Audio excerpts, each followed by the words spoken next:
欢迎来到滴灌基础知识。第一部分系统组成简介。欢迎来到这个简介部分。谢谢大家的参观。这里有3部分的视频，将介绍滴灌系统的基础知识、组成部分、组装方法还有维护技巧。在第一部分当中，我们将简单的介绍常见的系统部件以及每个部件的用途。滴灌系统是农作物供水的一个高效方法，可以减少水的使用以及农民的用水成本。滴灌可以更精确地为农作物根部供水，不需要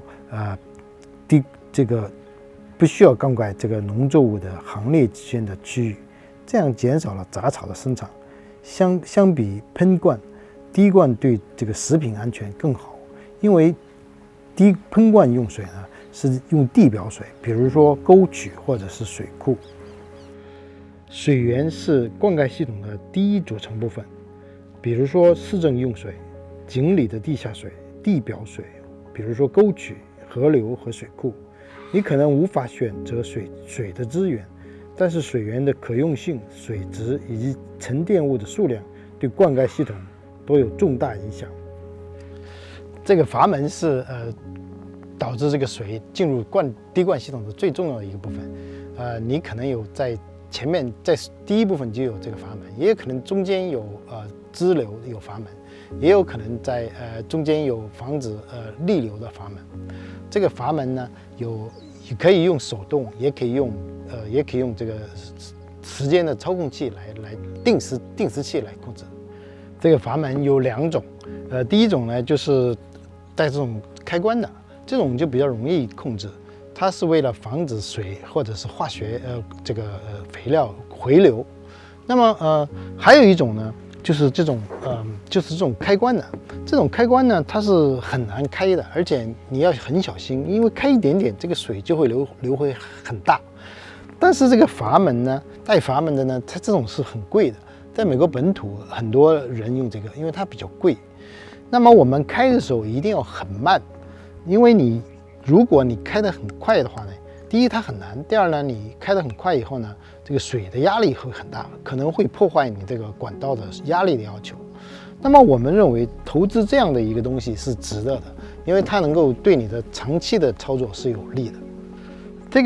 这个东西呢叫做防止回流的阀门，它就是为了防止这个水进入我们的滴灌系统以后呢，防止比如说肥料或者是化肥或者是有害的东西回流。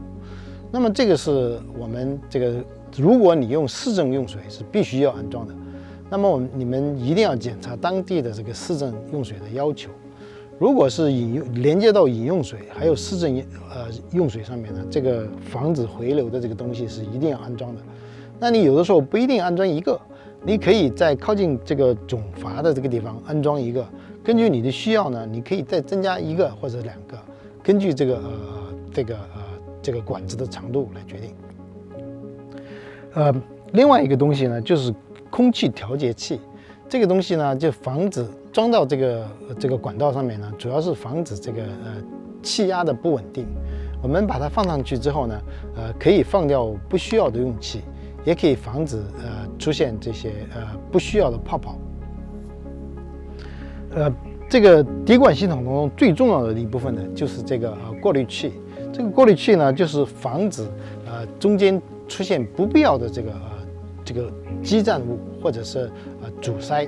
那么它这个过滤器当中，有的时候会有一个箭头标明这个水的流向，所以我们一定要定期的清洗或者是把它拆下来去掉这些堵塞物，可以保证这个滴灌系统的这个水的正常的运行的方向和速度。在这个滴灌系统中，还有一个非常关键的东西，就是压力调节器。我们这个压力调节器呢的主要的目的就是为了防止这个压力过高。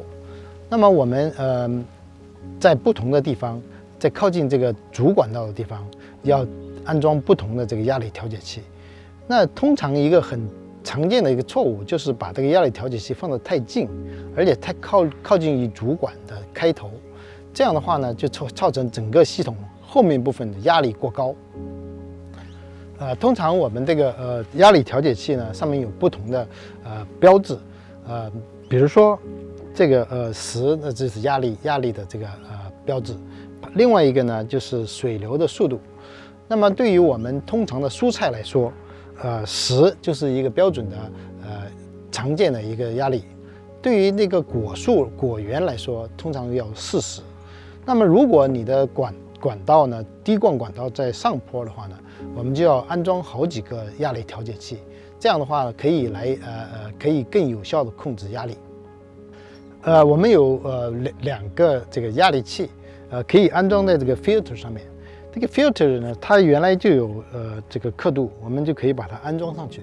安装这个压力器的目的呢，就是为了检查这个压力还有就是看看有没有漏洞。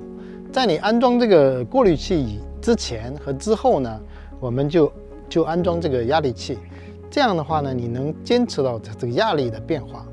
如果你这个安装了这个过滤器以后呢，你的压力表有明显的变化，那我们就知道它就有堵塞或者有漏了。那你这个时候呢，就要把它这个过滤器拆下来清洁。在我们考虑这个滴灌系统的管子的时候呢，有很多种不同的选择。其中考虑的因素呢，一个就是材料它的材料是不一样的。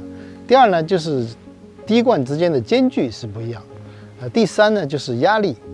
第四呢，就是这个价格，因为你不同的材料是不同的价格。那么还有就是最大的你的这个可以到达的这个最长的长度，还有你最大的压力，还有一点呢就是总共的费用。在我们这个滴灌系统当中，你还要考虑的就是这些配件。这些配件呢，你一定要跟这个管子的大小是一样的。你总是要准备一些额外的多一点的，以备修理的时候可能需要。希望这些视频对大家滴灌有所帮助。有关设计、安装以及系统维护，请参见第2部分和第3部分。